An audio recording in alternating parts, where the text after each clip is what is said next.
जी तो अस्सलाम वालेकुम नाज़रीन, जेजे टीवी के प्लेटफॉर्म से मैं हूं सुल्तान और आप देख रहे हैं मेरा डिजिटल चैनल। नाज़रीन, काफ़ी दिनों से देखें कि फेसबुक, टिकटॉक, यूट्यूब और फेसबुक पे काफ़ी सारी कह लें कि ऐसी वीडियोस चल रही हैं जो पाकिस्तान और पाकिस्तान के अदारों को बदनाम किया जा रहा है।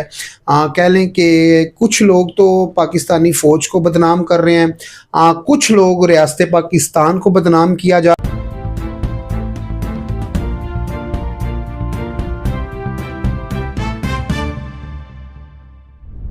रहा है। दीगर खबरों की तरफ आगे बढ़ने से पहले मेरी रिक्वेस्ट है कि आप इस चैनल को लाइक कर दें, शेयर कर दें, सब्सक्राइब कर दें ताकि आने वाली जो वीडियो है बर वक्त आप तक पहुंच सके।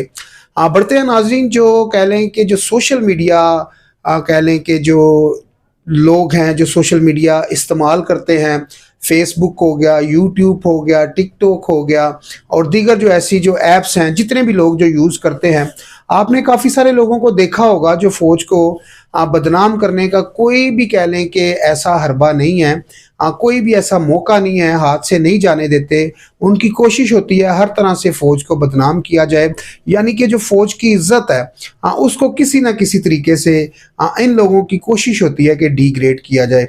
मुझे यहाँ पर यह समझ नहीं आती, जो पैमरा है और कह लें कि जो दीगर ऐसी कह लें कि हमारे जो अदारे हैं जो कह लें कि जो इस फेसबुक को, यूट्यूब को देखते हैं और कह लें कि जो इसके ऊपर कंट्रोल करते हैं, जिस तरह हमारा FIA है और साइबर क्राइम है, वो क्यों नहीं इन लोगों के ख़िलाफ़ क्यों नहीं केस करती जो इस मुल्क में इंतशार फैला रहे हैं, फ़ौज का जो इज़्ज़त है उसको ख़राब कर रहे हैं, फ़ौज के ख़िलाफ़ झूठी खबरें बनाते हैं, फिर फ़ौज को बुरा भला भी कहते हैं।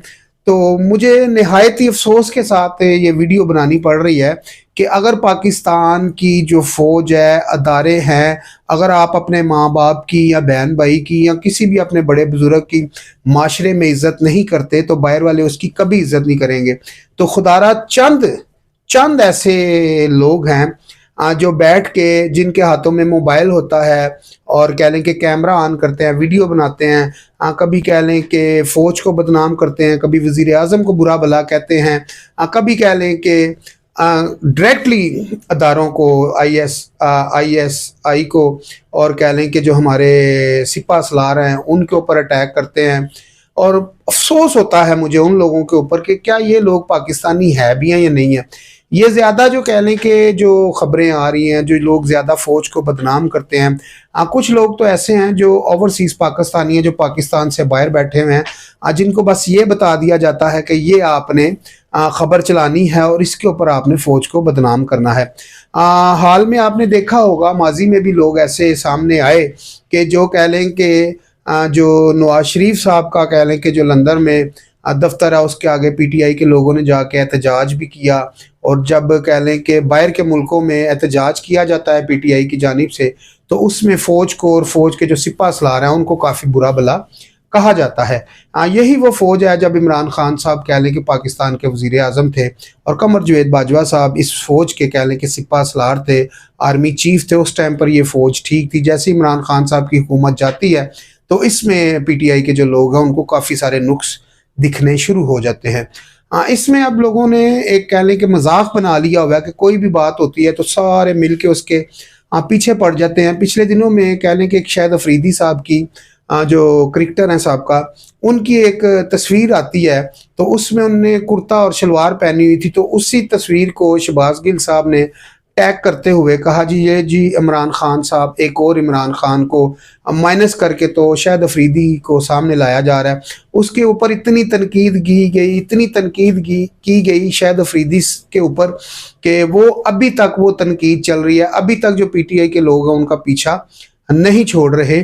तो बात यह है कि अगर किसी ने शलवार कमीज पहनी है तो वो इमरान खान नहीं बन गया, अगर कोई साबका क्रिकेटर है तो वो इमरान खान नहीं बन सकता। इमरान खान साहब की अपना जो सियासी है वो काफ़ी जद्दोजहद है, वो काफ़ी मुश्किलों से यहाँ तक पहुँचे हैं। तो लोगों को अब सोचना होगा कि ये जो है, ये जो सिलसिला है, ये कब और कहाँ और कैसे रुकेगा। तो निहायत ही अफसोस के साथ बड़ी शर्म आती है उन लोगों को पाकिस्तानी कहते हुए जो अपनी फ़ौज पे और अपने ही लोगों पर अटैक करते हैं। ठीक है जी।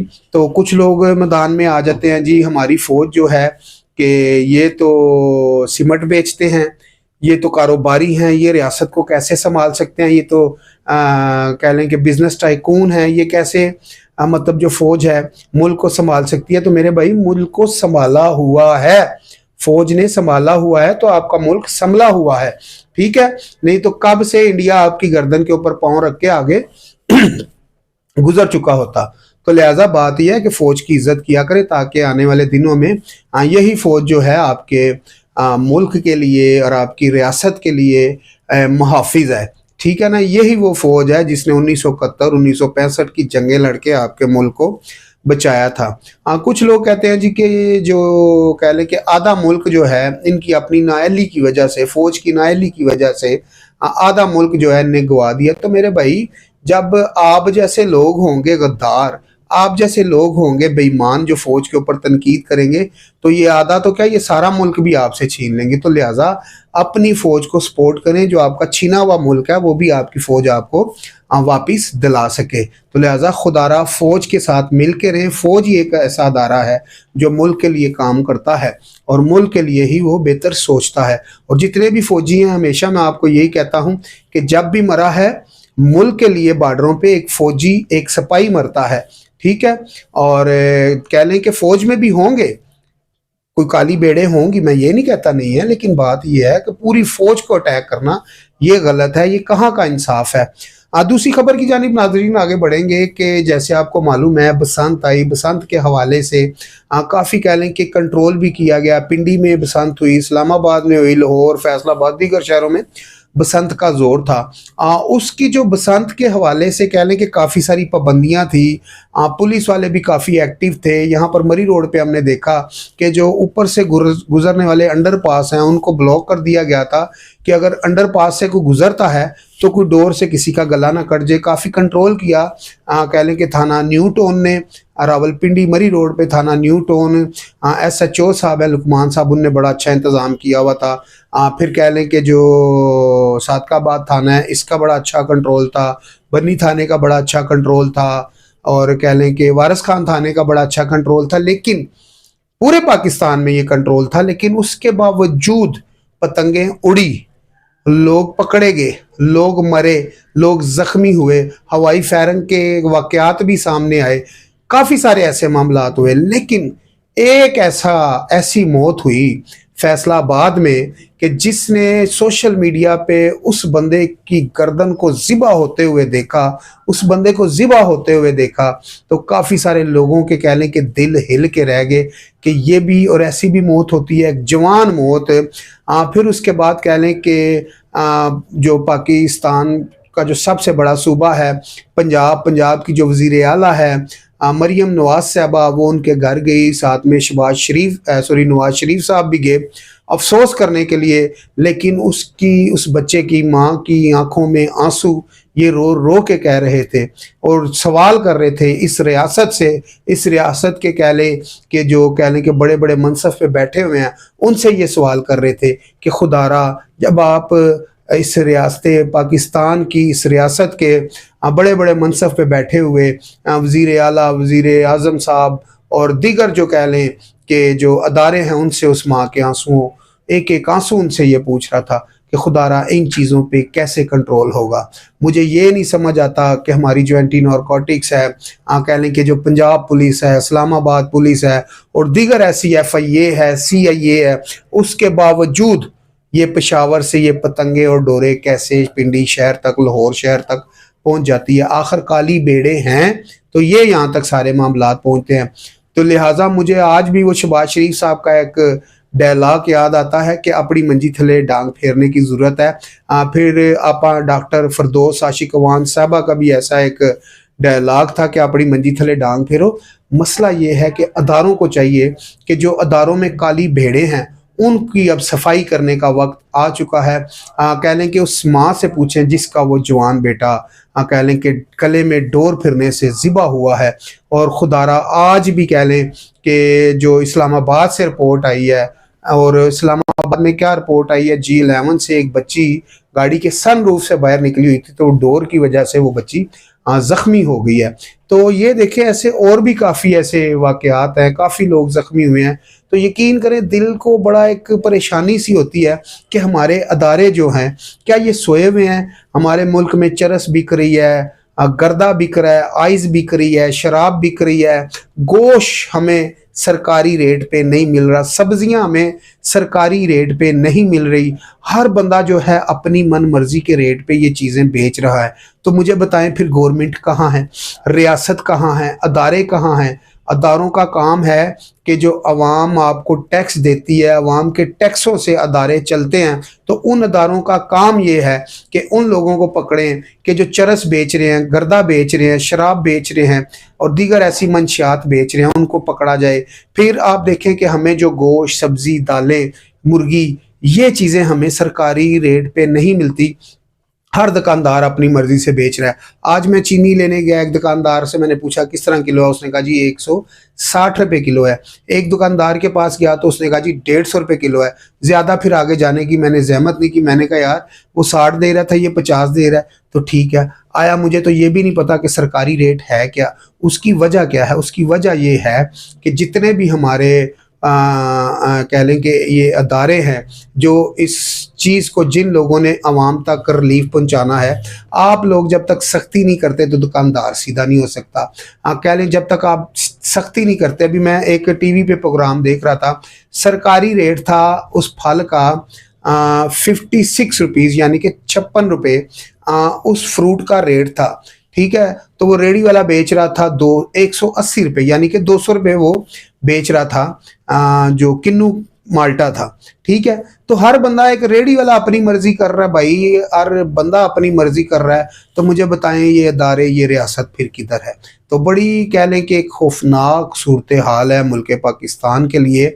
तो मैं यहाँ पर रिक्वेस्ट करूँगा जनाब आर्मी चीफ साहब से, सैयद आसम मुनीर साहब, आपसे मेरी रिक्वेस्ट है कि जिस तरह पिछले दिनों में आपने बड़े बड़े लोगों की तिजोरियों से कह लें कि मिलियन डॉलर और कह लें कि अरबों रुपया पाकिस्तानी करेंसी और कह लें कि गैर मुल्की करेंसी लोगों के घरों से ब्लैक मनी निकाली है, आपको मुझे लगता है कि एक दफ़ा और कोशिश करने की ज़रूरत है। और तभी ये डॉलर नीचे आया था। खुदारा इस मुल्क की उन लुटेरों से जान छुड़वाएं जो इस मुल्क को दोनों हाथों से लूट लूट के खा रहे हैं। और यही मैं रिक्वेस्ट करूंगा जनाब इस मुल्क के वज़ीर आज़म साहब शहबाज शरीफ साहब से कि अगर तो आपसे ये सारे काम नहीं होते तो आप जनाब इस मुल्क की जो भाग दौड़ है ना, किसी ऐसे बंदे के हाथ में दें जो इसको कंट्रोल कर सके। अभी हमारे जो इंटीरियर मिनिस्टर हैं मोहसिन नकवी साहब जब निगरान हुकूमत में थे तो बड़े ऑपरेशन, बड़े काम कर रहे थे। अब जैसे कह लें कि वफाक में आए हैं तो कोई एक्टिविटी नहीं है। सैयद आसम मुनीर साहब की कोई एक्टिविटी नहीं है, वज़ीर आज़म साहब की कोई एक्टिविटी नहीं है। सिर्फ एक एक्टिविटी चल रही है कि IMF से पैसा कैसे लेना है, IMF को कैसे हमने कह लें कि टैक्सों के मद में कर्जे वापस करने हैं, कैसी हमने कह लें कि उनकी किस्तें देनी हैं। लिहाजा इन चीज़ों से निकल के बाहर कोई ऐसी टीम तश्कील दी जाए कि जो इस अवाम को रोटी की जो कह लें कि जो गोश्त, सब्जियां सरकारी कह लें कि रेट पे इनको मिल सकें। और खुदारा मैं आपके आगे हाथ जोड़ता हूँ कि इस मुल्क से मंशियात जैसी लानत जो है इसको खुदारा आप ख़त्म करवाएं। ये भी आपकी ज़िम्मेवारी है। अगर एंटी नारकोटिक्स काम नहीं करती तो उसके ऊपर कह लें कि अमल दरामद करवाना इस मुल्क के वज़ीर आज़म का काम है, इंटीरियर मिनिस्टर का काम है। कह लें कि जो इस वक्त इस मुल्क में सब्जियां लोग अपनी मर्जी से बेचते हैं, हर चीज़ अपनी मर्जी से बेचते हैं, उसको भी कह लें कि अवाम तक रिलीफ पहुंचाना आप लोगों का काम है। ये जो फ्रूट है, फ्रूट अब गरीब की पहुंच से दूर हो चुका है। वो फ्रूट भी जो है कि हर बंदा अपनी मर्जी से बेच रहा है, कि यानी कि एक ठेले वाला, एक रेडी वाला अपनी मर्जी कर रहा है। तो वो एक प्राइम मिनिस्टर से, इस हुकूमत से, इस इदारों से कह लें कि इस रियासत से वो डर ही नहीं रहा जनाब। क्यों नहीं डर रहा? हर बंदा बदमाश बना हुआ है। तो खुदारा इन चीज़ों के ऊपर नजर रखें। और जब आप बात खुद फौज ना करें, फौज हम ऐसा अदारा है इसकी वजह हमारा मुल्क पाकिस्तान चल रहा है। इस मुल्क को दिवालिया होने से हमसे बचाना है, इस मुल्क को इस कर्जे से सब जाना है। तो हम मुल्क के पतने बाहर तो मुल्क की पूरी कोशिश कि हमारा मुल्क जो है हर जगह से मांगे, ठीक है, लेकिन खुदारा आप अपने मुल्क के साथ मिल के अपने मुल्क को भीख मांगने से बचें और इस मुल्क को सही सिमत पर लेकर जाने के लिए इस हुकूमत का साथ दें।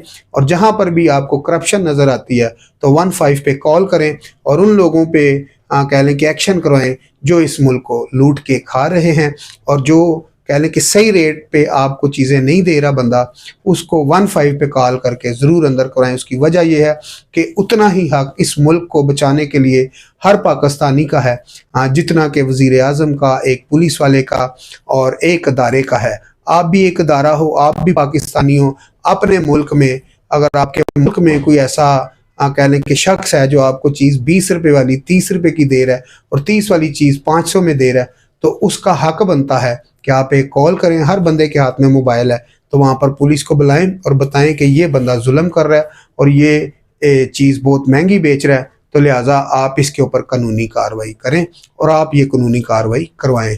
इसी के साथ अपने भाई सुल्तान को इजाज़त दीजिए, मिलते हैं अगली वीडियो में। अल्लाह हाफिज़।